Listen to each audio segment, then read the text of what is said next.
Sideswipe is not an easy game. There are so many things that can and do go wrong in every single play, including our offense, defense,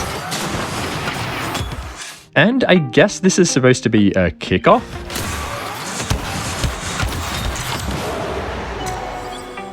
And the chances are that even if you've been able to get out of bronze, silver, and gold, and now find yourself in the higher ranks, you still make some pretty big mistakes. And if not, well, I guess you're just perfect then, aren't you? So why didn't you just make this video then? But you didn't, did you? Mogz did. And so this is 5 of the most common mistakes every player makes, yes, even you, in Rocket League Sideswipe.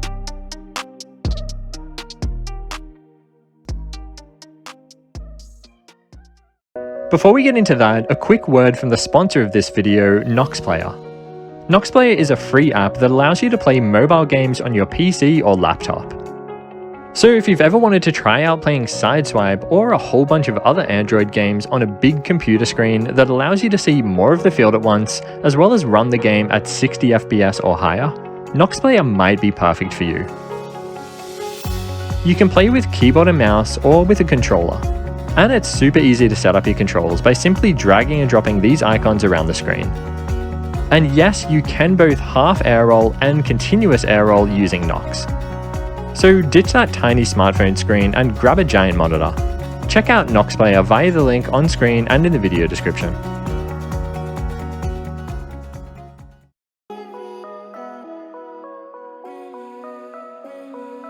Something I see a lot of lower ranked players doing is chasing the ball around the field, hitting it as soon as they can, and as hard as they can.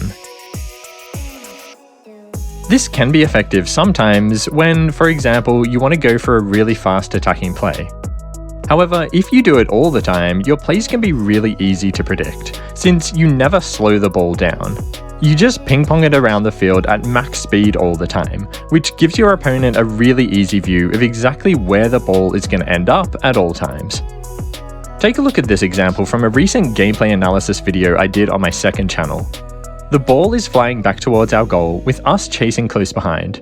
We then hit the ball as soon as we can, and then attempt to flip at it again to hit it as soon as we can. And this is the result. So instead, I recommend that we simply leave the ball alone. Land on the wall and allow the ball to bounce. Then when our opponent commits, we clear it over their head.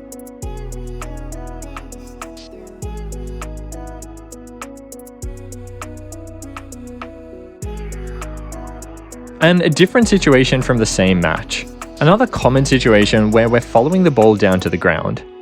Most players will fly directly towards the ball and try to pinch it along the ground. It's super easy to read, and again, it's just hitting the ball as soon as we can, as hard as we can. Instead, I recommend we just flip down beside the ball and just sit there. Give your opponent some time to wonder what you're going to do next, and then take control of the ball and make a play.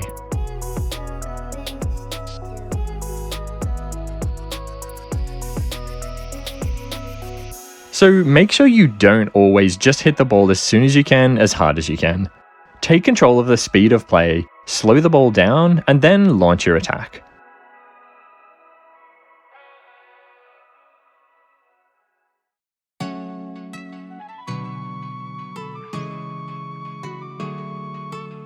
Faking is something that many lower ranked players only really do during kickoffs. They'll throw in a fake kickoff every now and then to keep their opponents guessing. But other than that, fakes aren't really a big part of their game. And even when they do sometimes fake during open play, this is what they do. Every single time.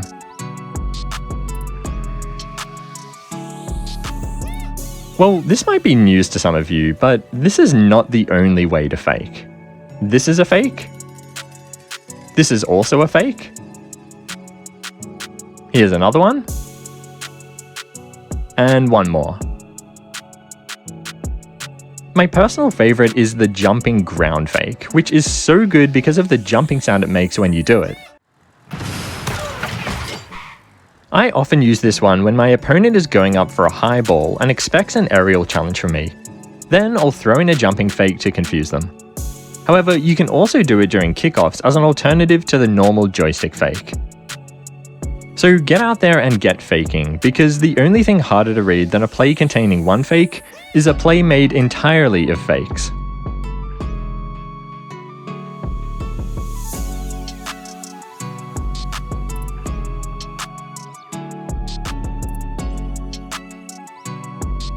What's more important in Sideswipe than Boost and Flip, right?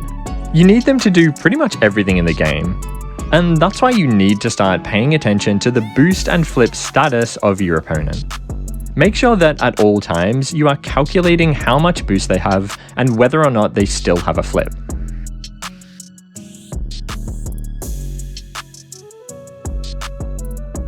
Did they just get a reset off the ceiling?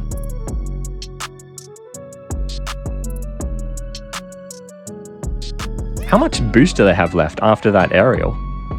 These are the things you need to be thinking of. Then you can determine exactly what they're capable of for the rest of their play.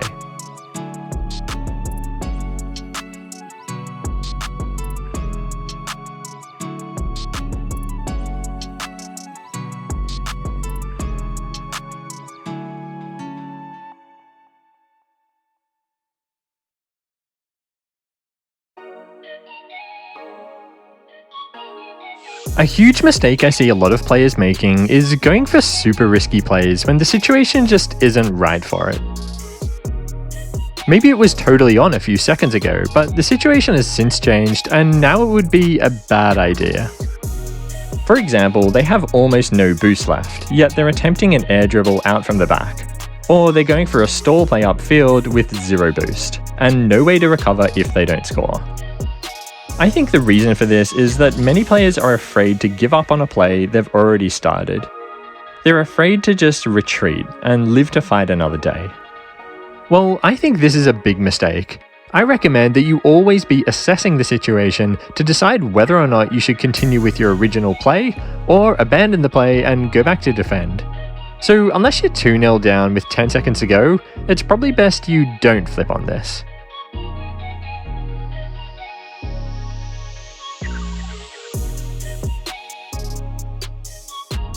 50-50s are something that come up constantly in Sideswipe. They're those situations where you and your opponent clash together with the ball in the middle, and whoever managed to slip the ball past the other one wins. Well, my advice to you is simple. Stop flipping on your 50s. The best way to do a 50 in this game is to make your car as big as possible. Which means only one thing. Pancake. Pancaking with the bottom of your car towards the ball is by far the safest way to do a 50. It makes your car as big as possible to block the ball from going past you, and it often gets you a reset so you can use the flip to either get back to defend or follow up with an offensive play. It's just really versatile and really safe. So instead of doing this, start doing this, and turn your 50-50s into more like 60-40s or 70-30s. I don't know, I'm not a mathematician. And that's it guys, those are my 5 tips to improve your gameplay in Sideswipe and stop you making some of the biggest and most common mistakes. If you're looking to improve any other areas of your game like shooting, advanced mechanics, as well as training routines and pretty much everything else, check out some of my other videos on the game. And come join the Mogz Discord server if you want to hang out with me and other Mogz viewers. And check out my second channel if you want to see me play Sideswipe, Rocket League and other games with live commentary. And like the video if you liked it, dislike it if not. Subscribe for more videos like this as well as a whole bunch of other Rocket League and Rocket League Sideswipe content. As always, thanks for watching and I'll see you guys in the next video.